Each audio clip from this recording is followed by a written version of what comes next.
Hey, I'm Patience, And I'm Yasmin. and this is Artist Advice. where we talk to artists and accomplished creators in the music industry and all sorts of industries about their challenges and any wisdom that they have to share with us. Yes, and on this episode, we are so excited to announce that we will be interviewing Mr. Tito Da Fire. Welcome to the show, Tito! Thank you so much. Appreciate being here.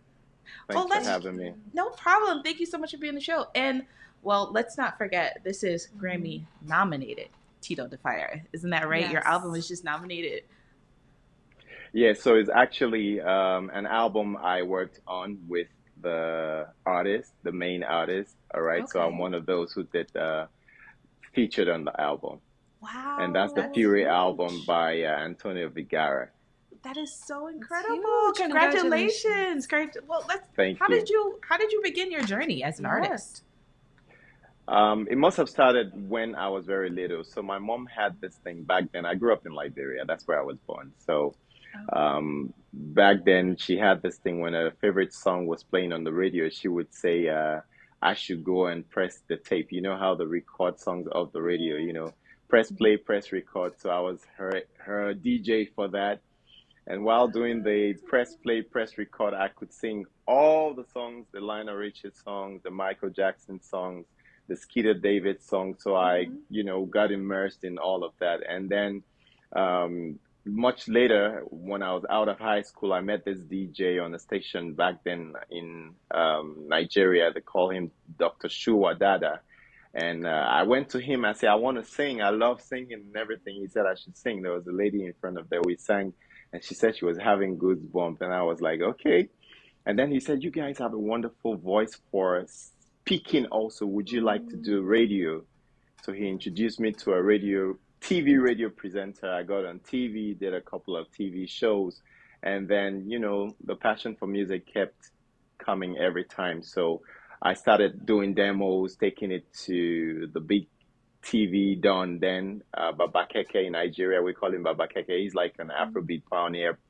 And he would say, this doesn't sound right. Would you want to correct this? I'll go back to the studio back and forth. And then I brought a song in 2003 called Majekaja. As soon as he heard the song, he said, this song is crazy. I'm going to play it on the radio. I said, sir, it's not fully mixed yet. He said, no, this song is sounding good. And that was it from then on. Oh, That's so incredible! that's Wow.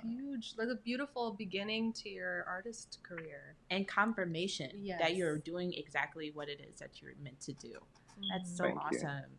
So, is Thank there you. any moment, I guess, that you could share where maybe there was a challenge that you had to overcome in your career? Because it seems like it started off, on an upward motion, but was Mm-hmm. there any point where it had a dip that you had to sort of get yourself out of?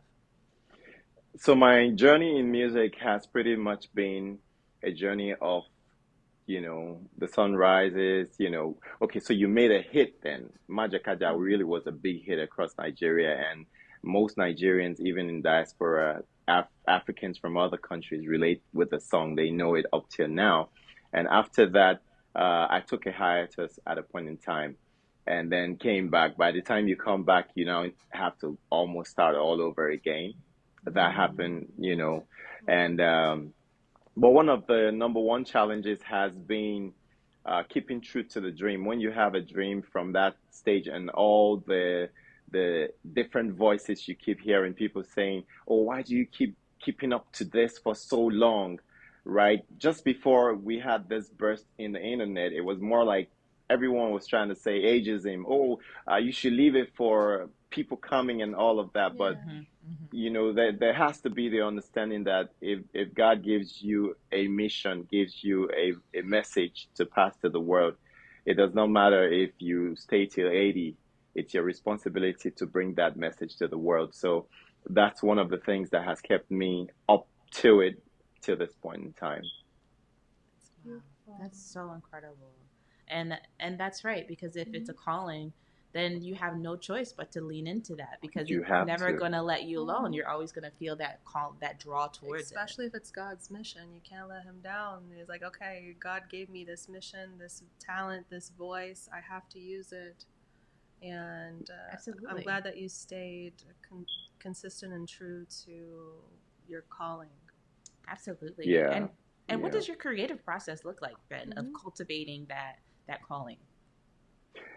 Most times, a song just comes, right? Okay. Initially, I would not record it, you know, but over the years, I realized that for me to test the song to really know if this song is going to make an impact, I just forget about it, right? If that Mm. song haunts me the next Hmm. day, I hear it again, and then I can still remember the hook. I can remember the bass line that came to me at that point. I just know I have one. Okay. So that's pretty much been. But I got to a point where if I have deadlines for projects, that's like the number one battle, internal battle I fight. For example, I've been working on a couple of songs, and I just realized that I don't know if it's writer's block or whatever, Mm. but I realized I got to a point where there's too much in my head, and I want to put all those thoughts together, Uh-huh. right?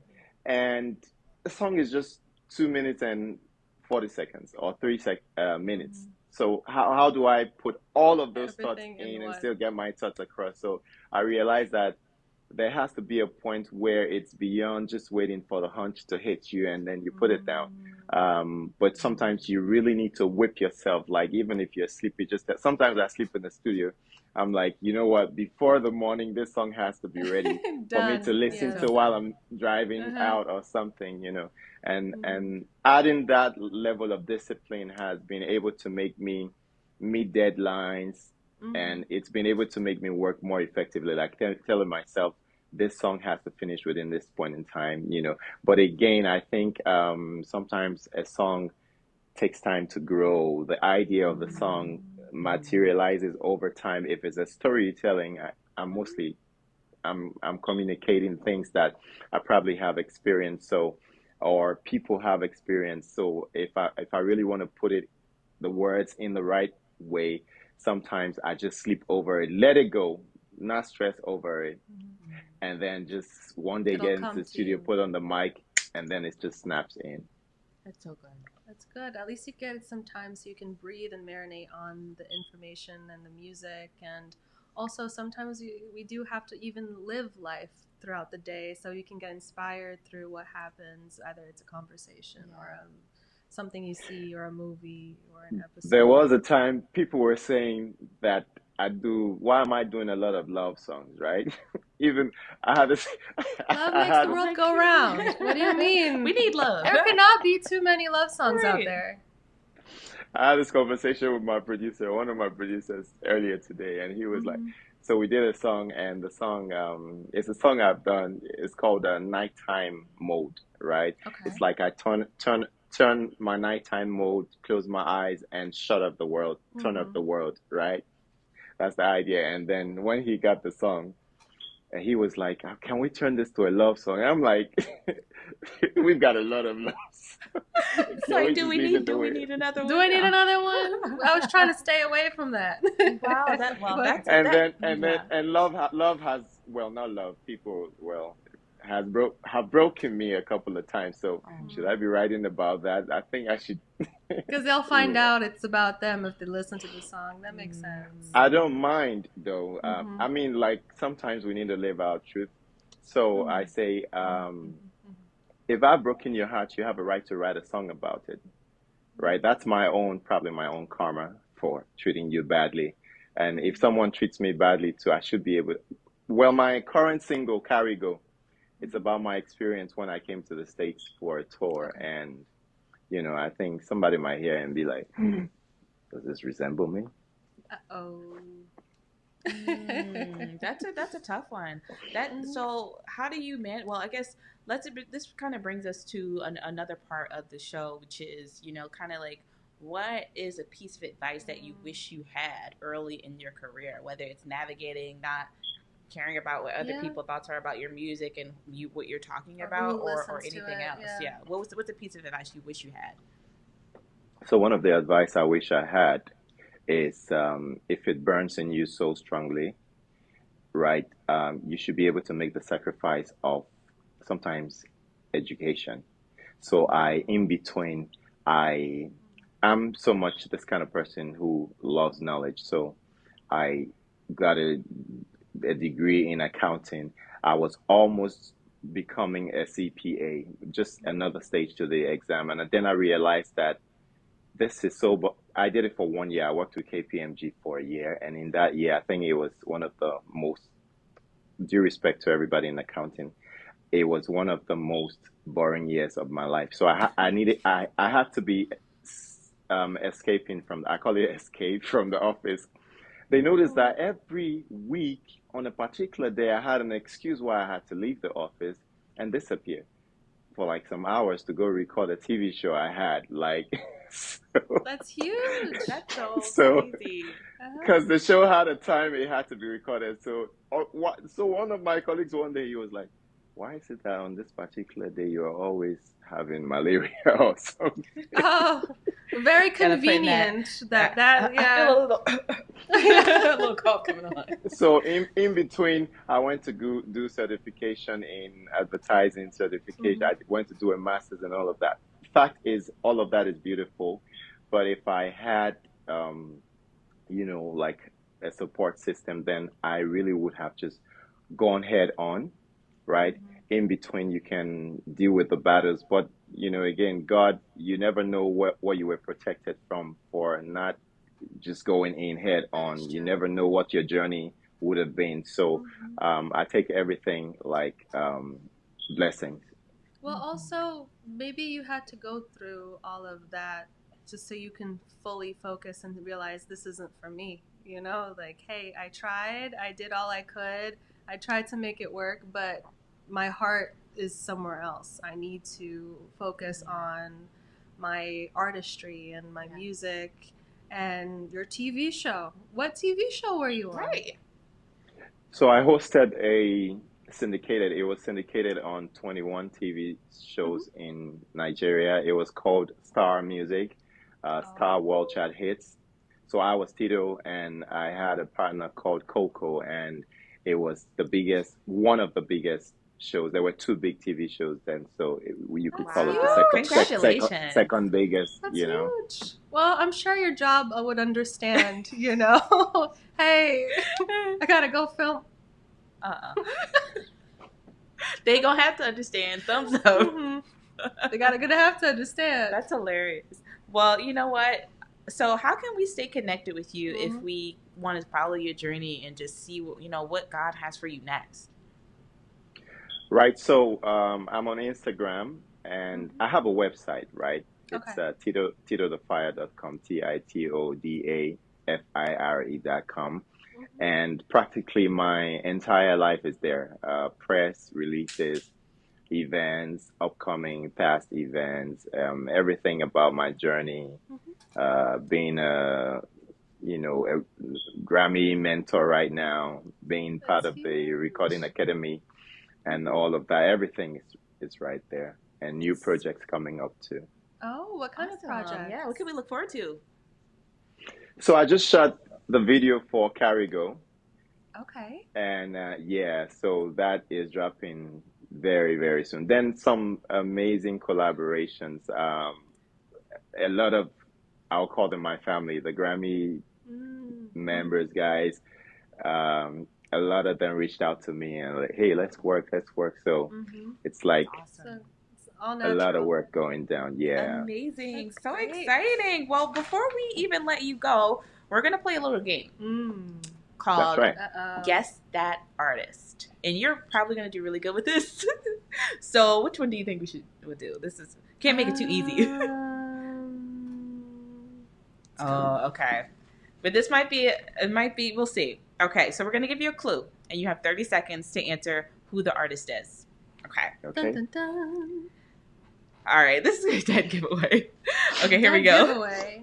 This artist revolutionized music videos with his iconic performances and songs like Say it. Billie Jean. Michael Jackson. Woo, you got it. Oh gosh. Well, all right. So, and what are some of your top three inspirations when it Yes. comes to artists? Mhm. Artistically, I am inspired by poetry. I'm inspired by depth in the creativity. So sometimes back then, I used to hear a song for the first time, and I could tell you that this song has the A factor in it. This song would become a hit, right? So I was able to develop myself to understand that. Then one more thing that really inspires me is um, impacting the world. I think that my music is meant to channel energies, is meant to touch some lives. And there are people out there who look at what I have, my journey, and will lift them up. For example, some people have given up on themselves. Okay. So if you've gone through, I have seen different phases of the industry changing before Afrobeats became as prominent as it is. In fact, we were some of the earlier Afrobeats before the name began to be called Afrobeats. It was called Afropop, Afro R&B. We were the earlier ones who did the fusion. So that fusion has always been my style, the gentleman style, as we were called back then. So being able to see the different changes in the culture from one set of artists to another, and seeing that the only thing that has survived or kept the genre are artists who have decided to be ingenious and being very creative and not following the trends, because the trends will come and go. But as an artist, you need to really search within your soul, and what comes out from there. You need to sometimes fight with your producers to make sure that your expression is what divinely comes to you. That's when your impact will go beyond the trend. And sometimes we have to look at the long term, right? Do you want an instant gratification, or you want the music to be something that your grandkids of other people will come and say, yes, this person was iconic, and that's the goal. That's amazing. Wow. And is there any final piece of artist advice that you have to share? Number one advice I would give to anyone interested in being an artist is education is important. And education does not necessarily have to be in the four walls of school, right? But right now there are so many avenues to get educated.